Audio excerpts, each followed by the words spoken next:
Welcome back to the Astrocast.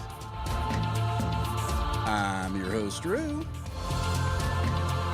Today is Friday, August 7th, 2026.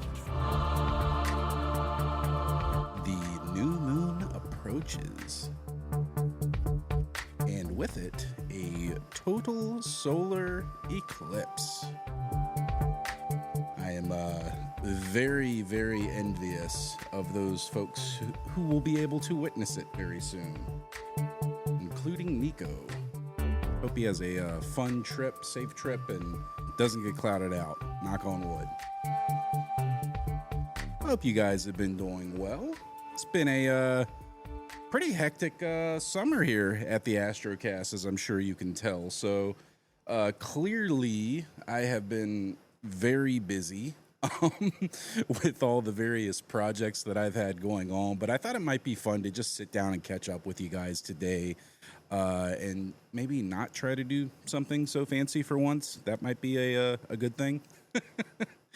I got so much to tell you guys. Let me start with, and everybody in the Discord's probably already gonna know this, but I'm working on the garage. So you guys know it's like a long-term ongoing project to turn my garage into the studio for the Astrocast and a workshop for myself. I've got a lot of tools. I need a proper place to use them. So that's kind of part of what is going on. Now, one of the things that I wanted to get for like future YouTube videos was an overhead rigging device that I could connect my cameras to, so if I do little reviews and these types of things, I can have a decent overhead shot. And they're not terribly expensive. I got a newer NEEWER. They're a good brand. I've got a few things from them over the years. But anyway, I got a overhead rig for a camera to attach to through Newer, or from Newer, and I'm sitting in here, I think it was last Friday night or Saturday night. I'm in my garage. It's my happy place, right?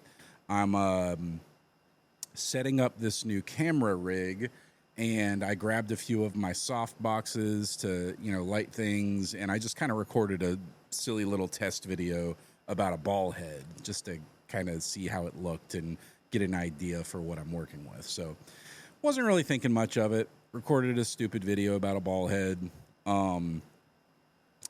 Walking back and forth, cleaning up after I finished that little recording, and I'm, pretty much done for the night. I'm ready to, just shut the garage down and go inside. It's about, actually it was a work night. I take it back. It was not the weekend, and I remember this because I was tired and it was time to go to bed because I had to work the next morning. So anyway, as I am finishing cleaning up, I walk by the corner of my garage, and just something catches my eye, and I look down, and right on my garage floor, like literally a foot away from where I have been walking back and forth for the last 2 hours, is a copperhead snake. So I was freaked out. I'm not great with snakes. I don't mind non-venomous snakes at all. In fact, I know how beneficial they are. I was raised on a farm, so having a black snake in the barn is a blessing because it keeps the rodents away.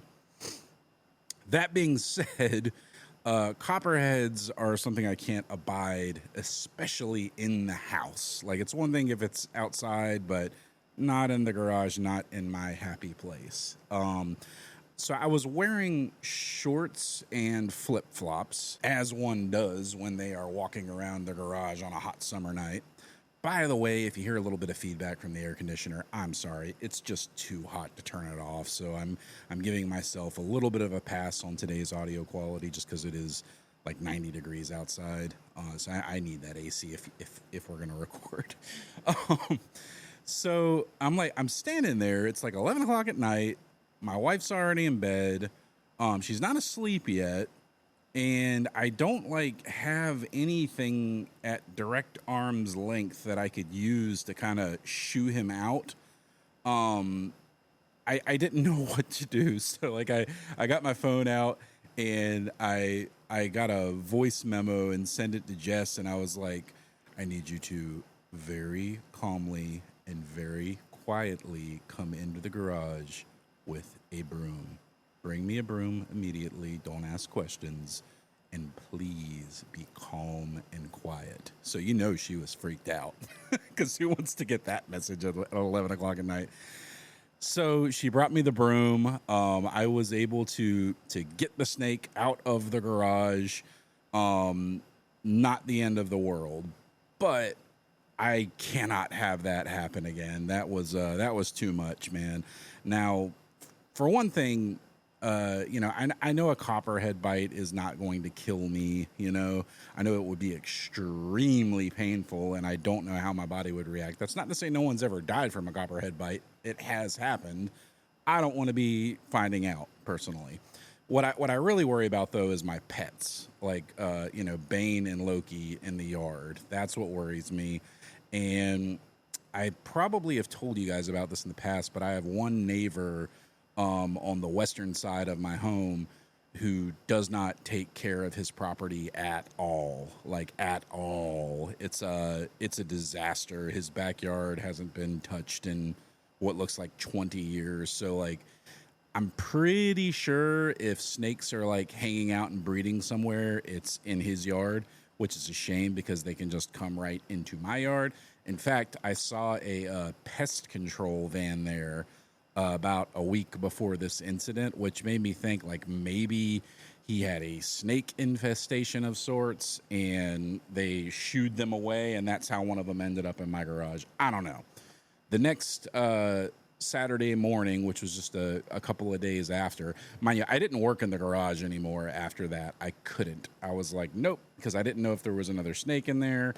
It freaked me out. So I waited till Saturday.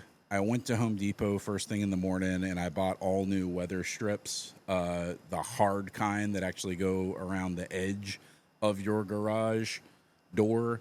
And I replaced all of the old ones. They were not in great shape, and there were definitely gaps. I found out the right-hand side of my garage door is not squared up properly.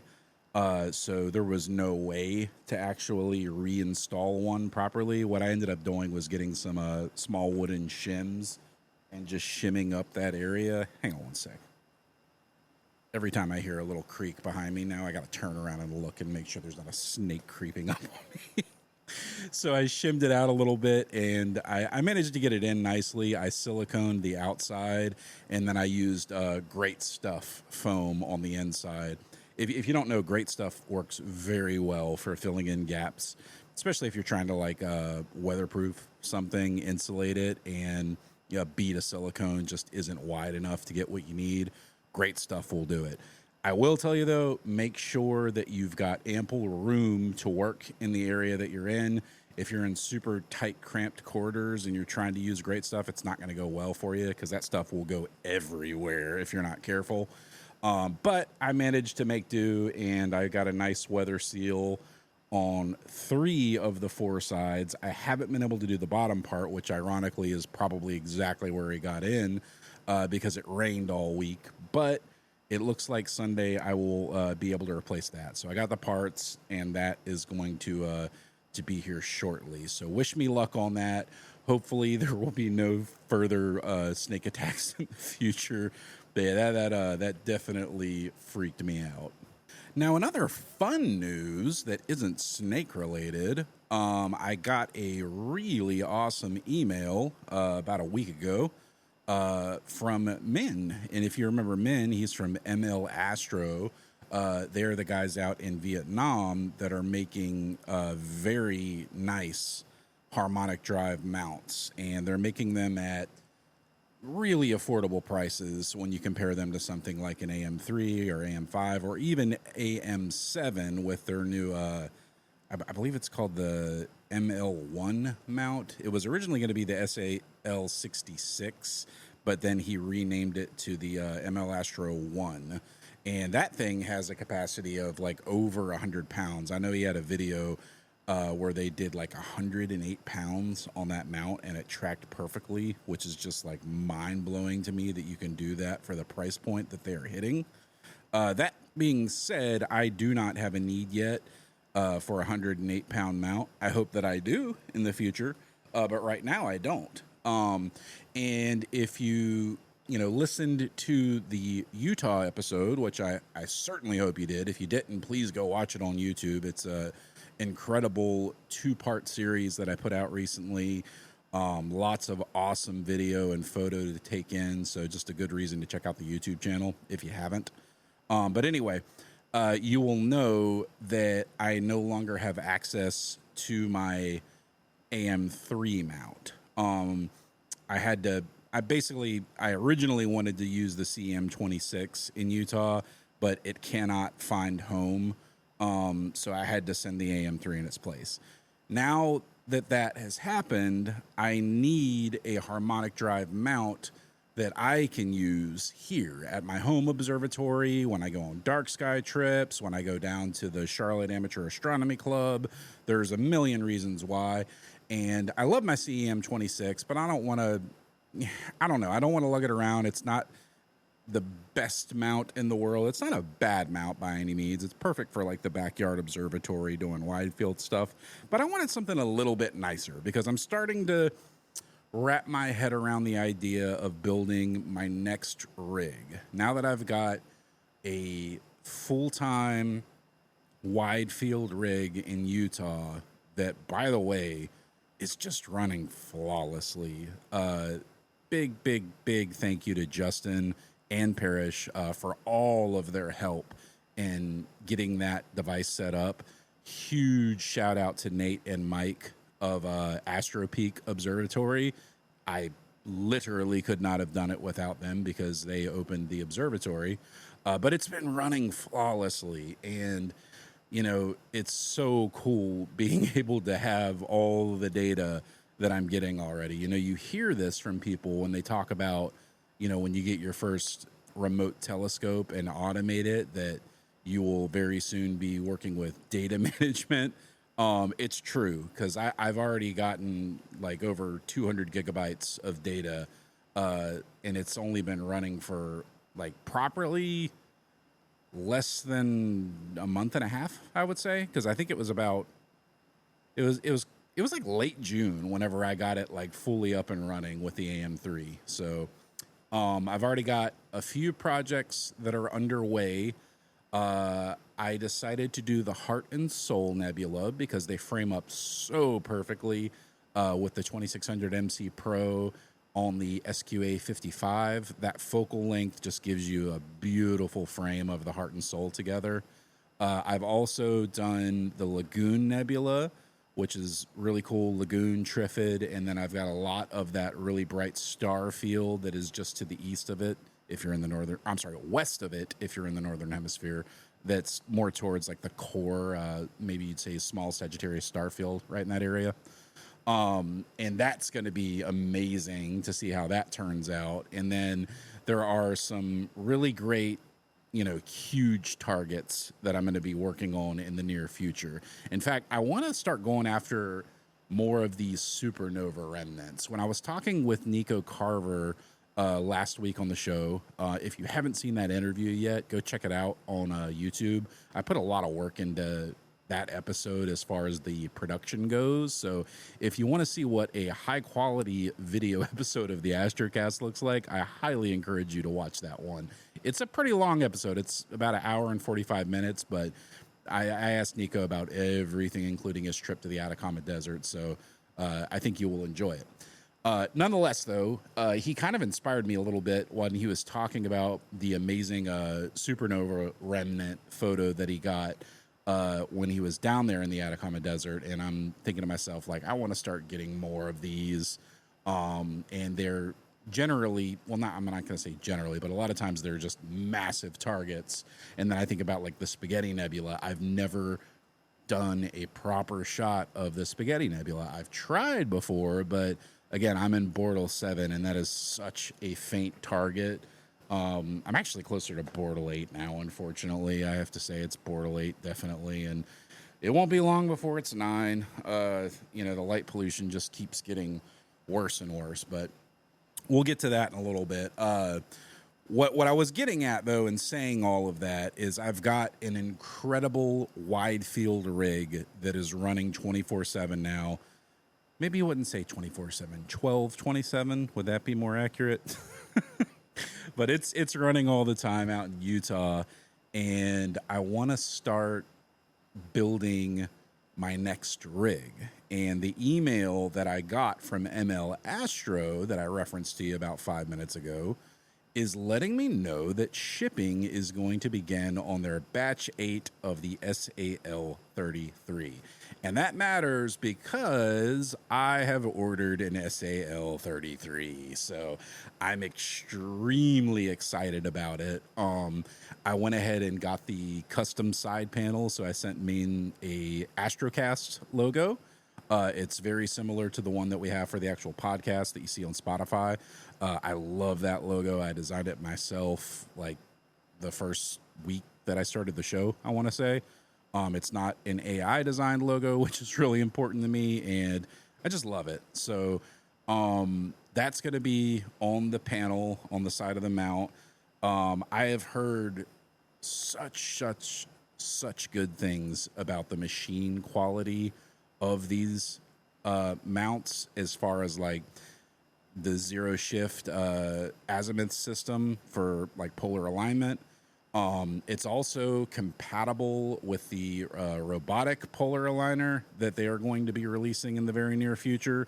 I don't think I'll have a need for that, to be honest, but it's good to know that if I did need it, I could get it. So yeah, it should be here. Well, they said shipping is going to begin in mid-August, so that's just next week, so I'm hoping by like end of September that I'll have my SAL-33. So I can't wait to tell you guys all about it. I know that there's lots of reviews out there already for SAL-33s, but maybe I'll do my own just to give you my take on it. It'll give me an excuse to clean up my side yard observatory. It's gotten kind of bad out there. I've been so busy with the show and getting the remote rig in Utah up and running properly that I've unfortunately allowed my side yard observatory to fall into a little bit of disarray. I've got a lot of weeds out there. Honestly, crap that would probably attract snakes. So I'm going to need to go through there with some vinegar and salt water and just spray all those weeds, and then weed whack and mow and all that good stuff. So I hope to get the Dark Towers Observatory cleaned up a little bit in the near future. So what I'm thinking for the new rig is, obviously, I've got wide field covered. So this next rig is going to be deep field imaging. So I want to be able to fill the frame up with the pillars. I want to be able to hit planetary nebula. I want to be able to get the really small stuff that I just can't right now. Don't get me wrong. I can shoot the Eagle Nebula with my SQA-55, but, the pillars are so small because it's so, zoomed out from that wide of a field that you don't get that detail that you really want to see for smaller objects like that, which ironically are really, really large. So I already have the C8, which Chris donated to the show a couple of summers ago. It was his late father's. And I'm thinking that I will get my toes wet with SCTs using the C8. So I don't know if ultimately that will be the final scope that is this rig.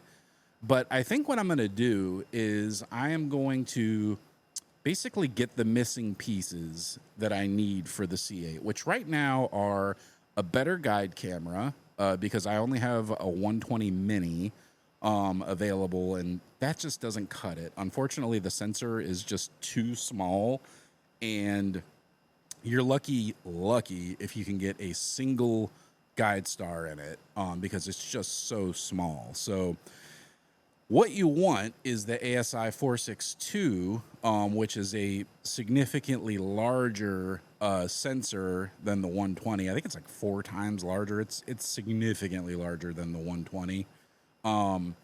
And I've heard a lot of people say you could actually use the 220.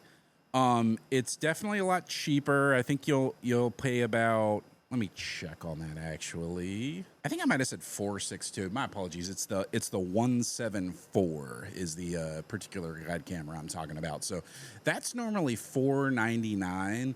High Point has a big ZWO summer sale going on, so you can cop that for $449 right now. And then the 220 is normally $300, and it's $270 right now. So I'm leaning towards the 174 just because I think ultimately it'll be a lot more flexible for pretty much anything that I can throw at it in the future. I'm one of these people that likes to have a guide camera that I can move between 3 different rigs because, you know, it's rare for me to run 3 rigs at the same time. What I tend to do is I will, you know, build out my 135 rig, use it for a year, and then maybe I'll move to my 80 millimeter doublet and use that for 6 months. And then I'll move to my C8 and use that for a year. And that way I can kind of take one piece and move it on to another without having to buy, you know, 3 separate guide cameras that I'm not going to use all 3 of at the same time. Now, you know, maybe over the years I'll collect more stuff and that won't be a problem, but something that I've really tried to focus on this year is just buying less. You know, I want to take advantage of what I already have, and I'm kind of at a situation with the setup that I'm wanting to build where unfortunately what I already have just isn't good enough to make it work. So when you get to that situation, obviously it's a little bit different, and you know, you just kind of need to purchase a guide camera at that point. So I'm leaning towards the 174 Mini, but maybe I'll go 220. I don't know. I need to see when this sale is ending. I'll put links in the show notes if any of you guys want to get one of these. You can use my affiliate link, and that will help the show a little bit. Every dollar helps, and this is a fully listener-supported show, just so you know. The Astrocast has never had any advertisements from day one. Short of our one sponsor, which is Dark Dragons Astronomy. I do mention them from time to time, but they are very good friends of the show. They're great guys, Rick and Jeff. They automate observatory roofs and a lot of other stuff. So if you ever need help with your observatory, please reach out to Dark Dragons. I always leave a link to their page in the show notes, so definitely check that out. But I think if you have experience with the 220 mm versus the 174 mm, and you are in one ring or the other, please let me know, because I'm very curious to hear what you think. And it is, you know, a nearly $200 difference in price between the two, so it's significant. You know, I could spend that $200 on another focuser or a new filter or any other number of things that I might need when building out the C8. So I figure no matter what, this will work. Now, I have the, I believe it's the ZWO OAG, but, and this is another thing I learned after I purchased it, it's not the large version. And I think you want the OAG L for like a C8 or a, you know, anything larger than that, 11 inch or what have you. Just because, again, it gives you that wider field of view. Now, something I learned when I was trying to kind of figure this all out was you can actually, and once I thought about it, I was like, duh, of course you can. But you can go into Stellarium and you can actually enter an off-axis guider on top of your standard camera sensor. And if you combine that with the prism width and height, it will actually show you what you can expect to pick up as far as stars are concerned in any given part of the sky. So, like, for example, with that 120, if I go into an area like the Pillars of Creation on the Eagle Nebula, I can very clearly see that I will be lucky to get 1 star in that area. But if I use the 174 with the OAGL, the larger version, I definitely get more than 1 star, which is great, especially when you're guiding at these long focal lengths. So that's something I'm definitely going to be thinking really hard about. I think I should probably make a decision on it pretty soon because I don't know when this sale is going to end. I know it's been going on for a little while, and summer is quickly coming to a close, but we shall see. So let me know if you have any thoughts on that. Shoot me an email at roo@theastrocast.com, especially if you have like a C8 or one of the larger SCTs from Celestron and you have a really good experience with your off-axis guider. I would love to know what you're using. So anyway, the thought process here is that I can basically get the camera, guide camera, and then the proper OAG to go with it. And then I can hook up one of my existing cameras, probably the 294. I think the 585 would be, frankly, impossible to get quality photos with just because that sensor is so small. That wouldn't work well. But I could probably use the 294 to test things out. I think ultimately, obviously, you want something like a 2600 or even full frame at those focal lengths. But I can test it with and without the reducer, which obviously makes a huge difference. I think, from my yard, obviously, I think I will use the reducer just because it's not like we got sub-arc second seeing in this area. We definitely don't have that problem. And basically, I can kind of test the whole thing out from top to bottom and really get a feel for what the quality is like, because it's an older scope, but it's still a very good quality scope. So, I mean, the real question to me is like, if I go with an SCT, ultimately, I would probably like to get a Hyperstar, and, Hyperstars are very expensive. If I went that route, I would want to know if I want to keep the C8 and use that as the primary imaging device, or if I would go with like an Edge HD, in the future, and maybe a slightly larger model than an 8-inch device or telescope. I think if I went the latter route and used, a larger telescope and got a Hyperstar, I could definitely still use the C8 for planetary work. I could use it as an amazing visual scope because I have done that with it already, and that is really, really cool. It's not the easiest thing to get. You got to have a target in the right part of the sky. You definitely have to have a what is it called? A diagonal. Sorry, it was escaping me. A star diagonal, so you can get the right angle. They're not really designed to work on equatorial drive mounts, but I suppose I could put the mount into Alt-Az mode. I never even thought about trying that. I don't know. Did any of you guys ever put your harmonic drive mounts into Alt-Az mode? I know my AM3 has the ability to do it. I think most of them do, in fact. I'll have to look and see if the SAL33 does. But just curious if any of you guys actually ever use that Alt-Az mount. But anyway, I could use the C8 as any number of awesome things that it would still excel at very much if I decided that ultimately for astrophotography, I wanted to, go with something larger or, flatter field, etc. Now, that being said, I do wonder if I would, after this rig is complete, if I would want to ship it off, or if this is one that I would rather have here in person. The reason I say that is I think SCTs are a lot more, what's the word that I'm looking for? You got to fiddle with them a whole lot more than you would with something like a refractor, because obviously you have things like collimation, you have mirror flop to contend with.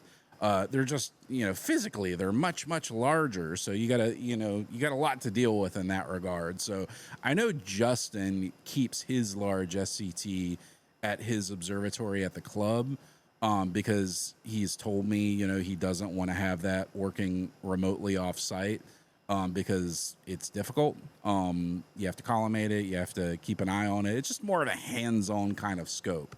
And I lean towards that, honestly, having a hands-on kind of scope here in the backyard, because I think that would be an amazing telescope like the C8 to be permanently housed at my, home observatory. But I don't know, though. I haven't decided fully. Obviously, I know I would definitely get better quality images a lot faster from darker skies. But, if I was using an Edge, let's just throw it out and say I'm like using an Edge HD, the 11 and a quarter inch, I think it is, the larger one, and I got like a 2600 MM Pro.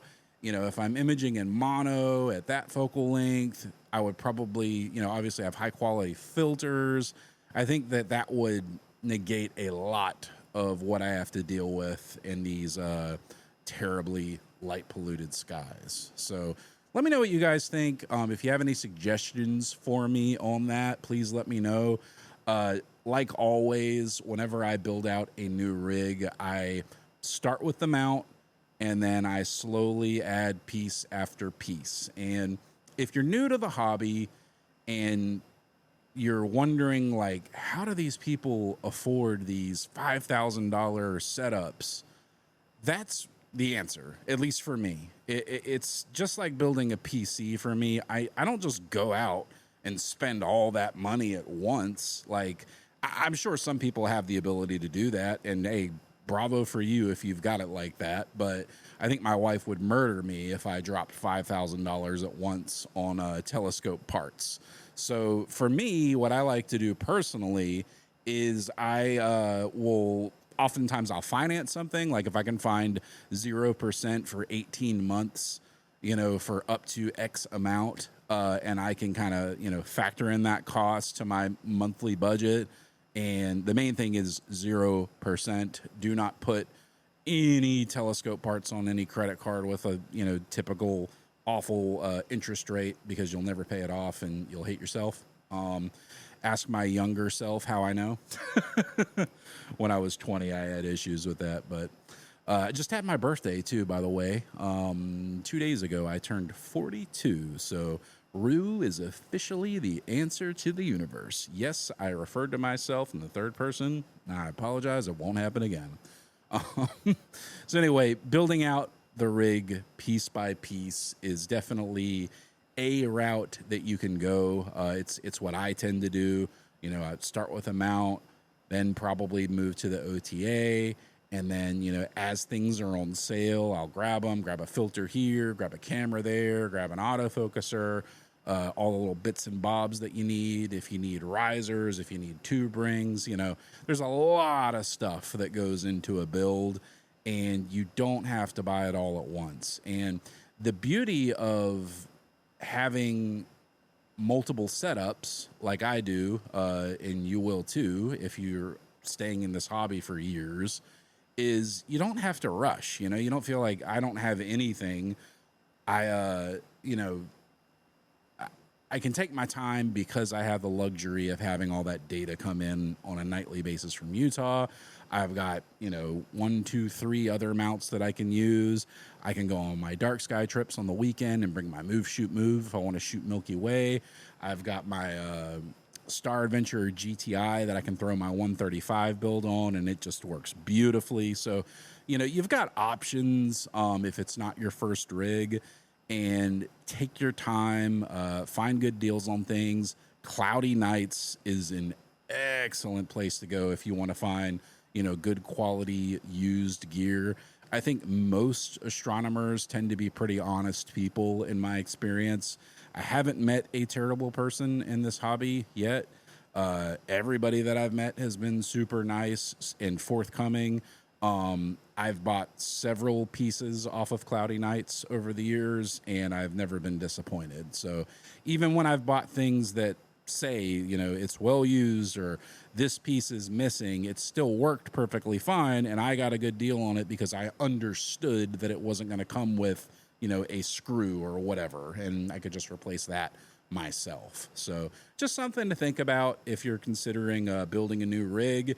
And again, if you have any advice for me as I start to embark on the journey of building out my first SCT rig, please let me know. You can email me at roo@theastrocast.com.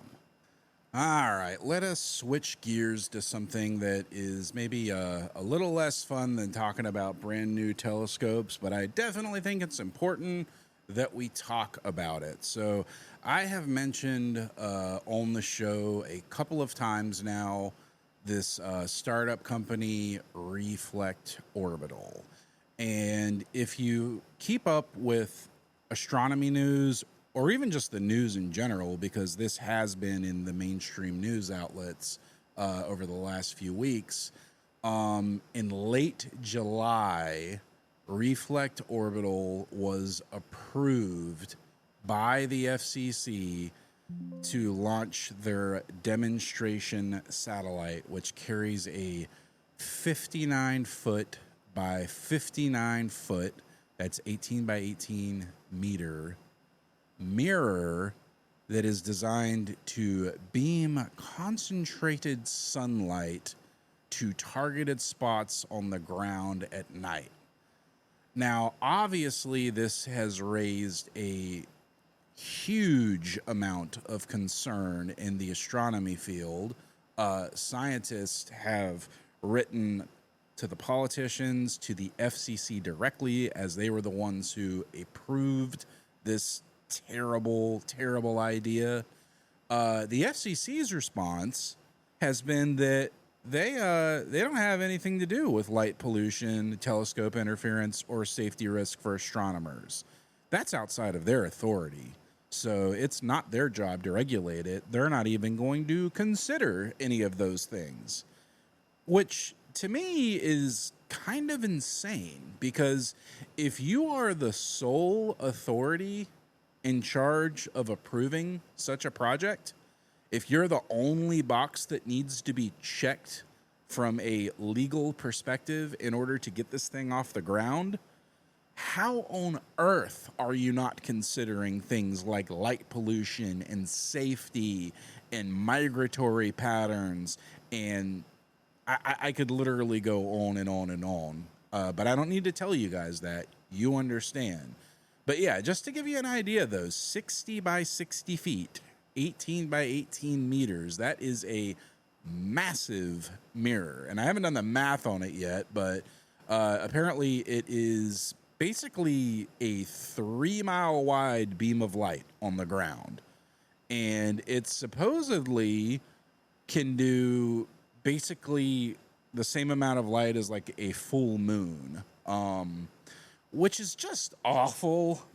Could you imagine that? Like I think about like when I was in Utah in June, and I made a trip and drove for 3 days to get to the darkest skies in America.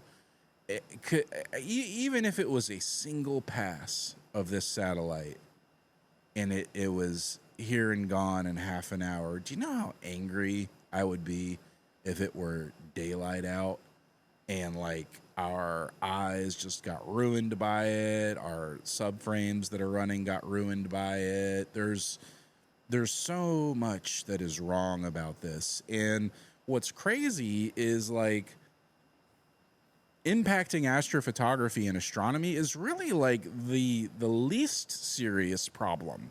And that should really tell you how bad of an idea this is. But unfortunately, it gets worse. This is something that I hadn't really considered too much until I started reading what the American Astronomical Society had put together about it. But when you have a satellite that big and that bright in the night sky, it actually, even if you're not where the beam of light is hitting, it's going to appear brighter than Venus to you as it's passing by. And you say to yourself, well, Roo, if I think about it, the ISS and the, Chinese space station, they're extremely bright when they do, specific height passes. And, it happens occasionally. We'll have that pass by, and it's actually kind of cool to see, So what's the big deal? It would be neat to see a satellite as bright as Venus pass by every few days. Okay, how about 50,000 of them? Because that is literally what they want to do. They want to launch 50,000 orbiting mirrors, each with 60 by 60 foot mirrors on board. And the first one is just the proof of concept, right? So I still don't understand how this is like economically viable. The economics of it just doesn't make sense to me. Like they say so you can get solar power, all night long, but like, is it though? Because we don't even take advantage of solar power like even nearly as close as what we could during daylight hours. So who is it that is just dying to have a space mirror light up their solar panels at night? And wouldn't it be a lot more economically viable for that person to just add more solar panels to be used during daytime hours than it would be to pay a satellite to beam light down all night long? Like that doesn't make sense to me. I can't make sense of it. Also, like, how much are they going to charge for this service? I literally have not seen anything about what they are, planning to actually charge for this. So the AAS, the American Astronomical Society, is just disgusted by the ruling from July 9th to grant the license to Reflect Orbital. They specifically said that they are dismayed to see that there was no requirement for a formal coordination agreement to protect federally funded astronomical facilities.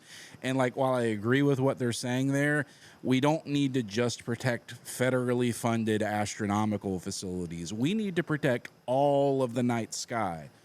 Let me say something. Parrish said this to me during the Utah episode, part 2. The night skies belong to everyone.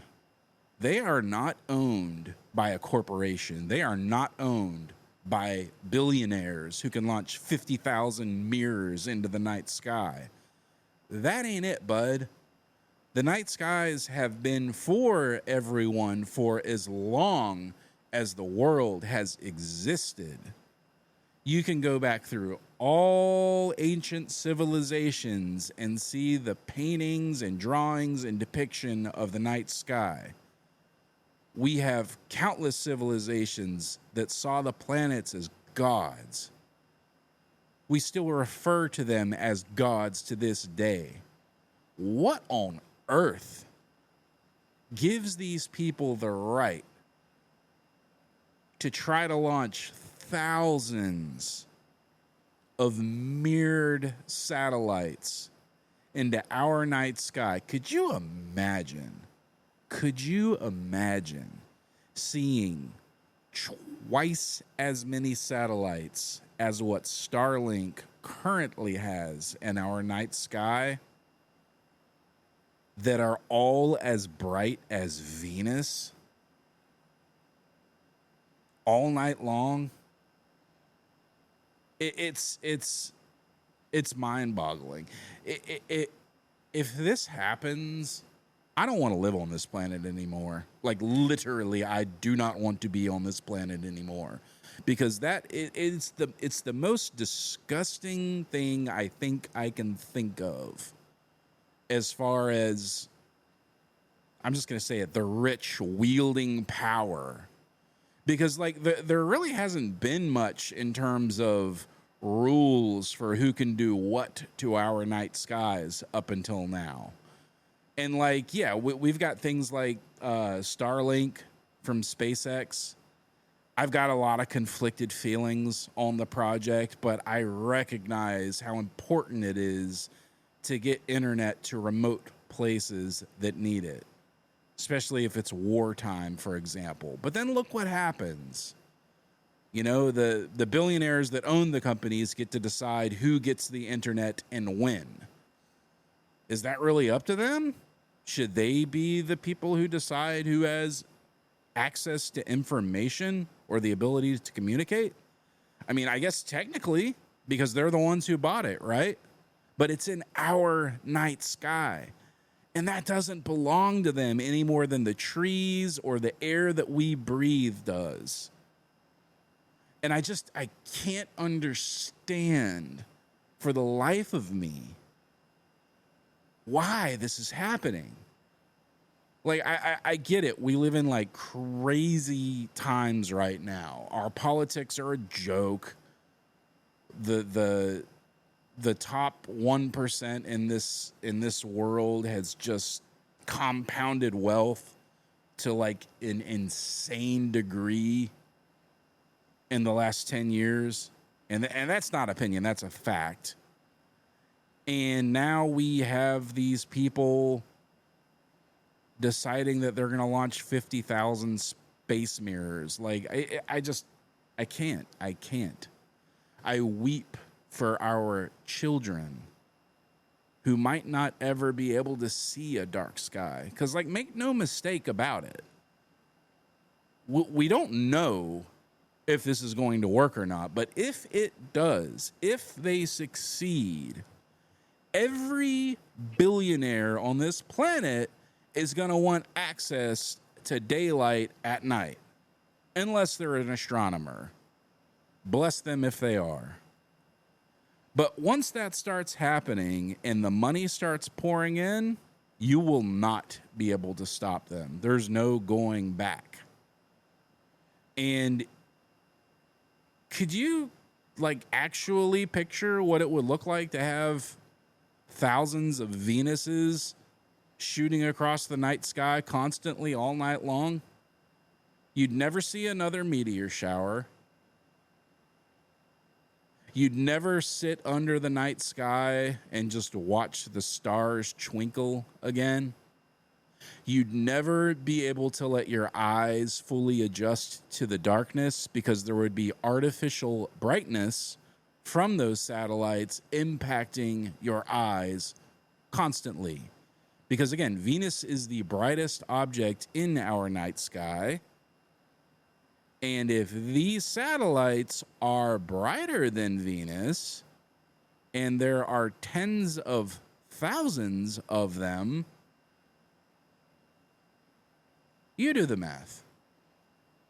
You just won't see the stars anymore, essentially. And it won't matter where you go. It won't matter if you drive to Bortle 1. It won't matter if you go to the middle of the Pacific Ocean where there isn't a single artificial light source for 1,000 miles in any direction. That won't matter.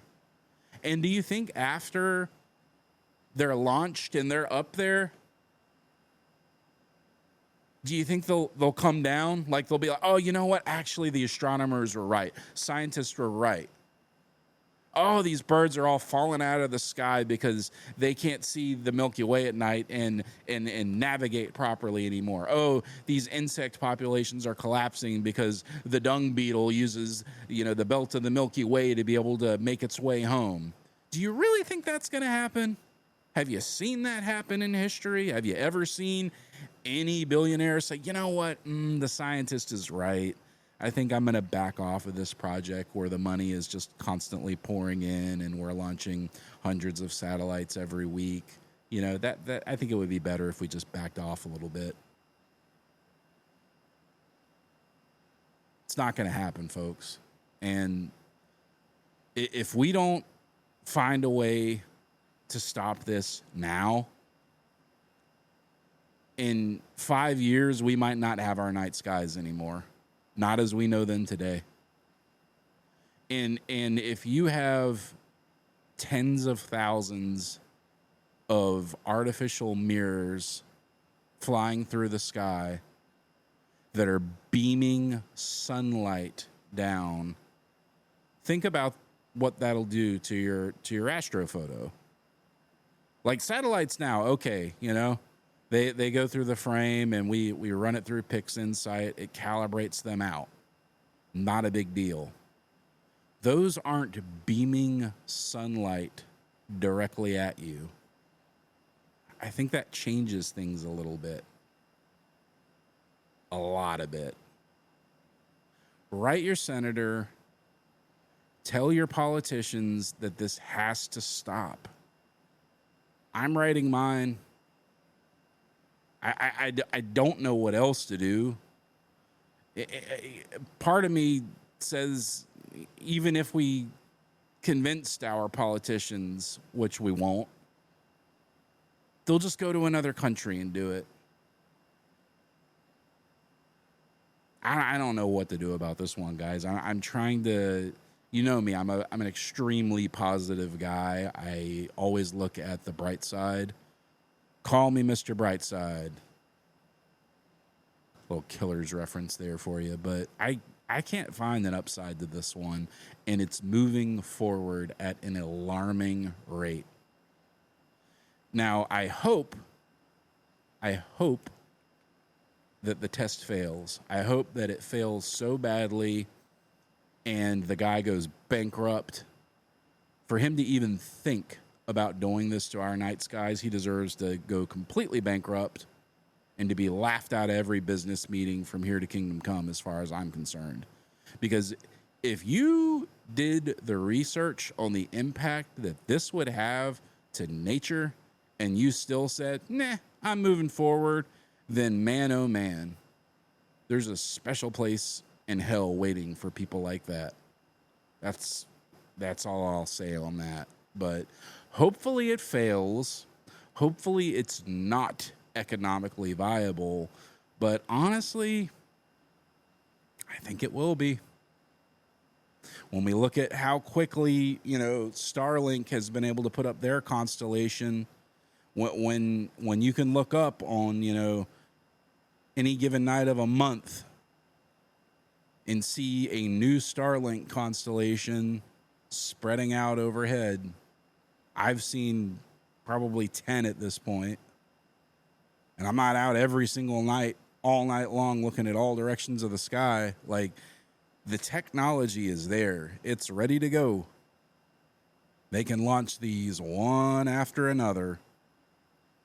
And the guy's got funding. Oh boy, he's got funding. And clearly he has the political backing that he needs.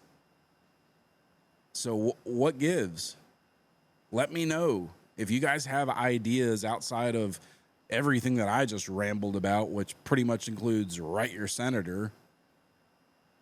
Outside of that, I really don't know what to do to stop this. And it needs to be stopped. It has to be stopped. We cannot allow our night skies to be purchased.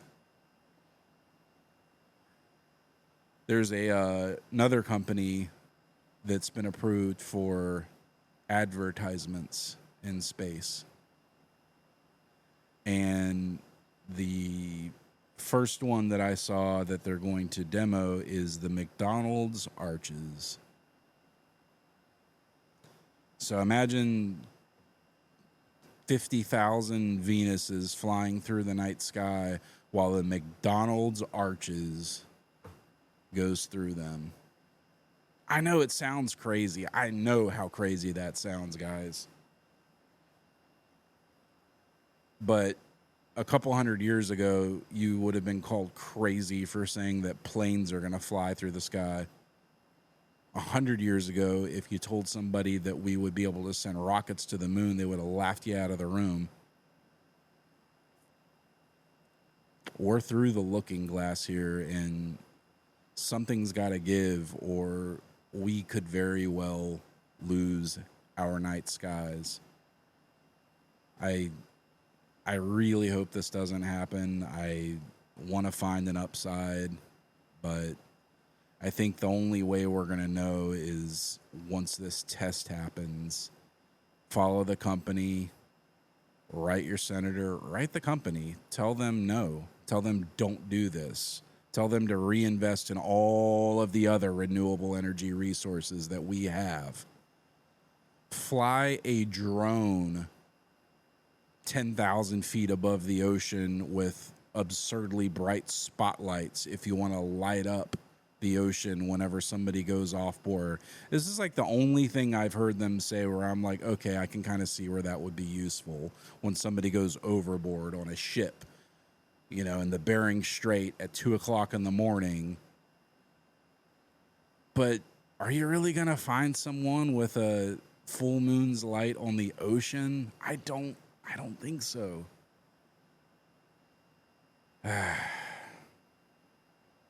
Thank you so much for listening to the Astrocast this week, guys. It's great to be back on the mic and talking to you like normal. If you'd like to support the show, please visit patreon.com/the Astrocast. Stop by the Facebook, say hello when you get a chance. We are going to get back to social media stardust next week. I realize we haven't picked a winner in a few episodes, but we will be getting back to that and continuing the contest. As a reminder, you can always hashtag at the Astrocast or social media stardust. I check those photos weekly, and we'll pick a winner at the end of the season, and that winner is going to get a C star and a cash prize. So please make sure to tag me in any photo that you'd like to enter into the contest. So thank you so much for listening. I'm your host, Roo, and as always, clear skies. Wednesday evening, the feed goes live. Roo's voice cuts through the dark like a 135. From backyard scopes to mountain peaks, we're all tuned in, no time to sleep. Red dot finders, coma correctors gain. He breaks it down like it's simple, never pain. Comets rising, planets in the frame.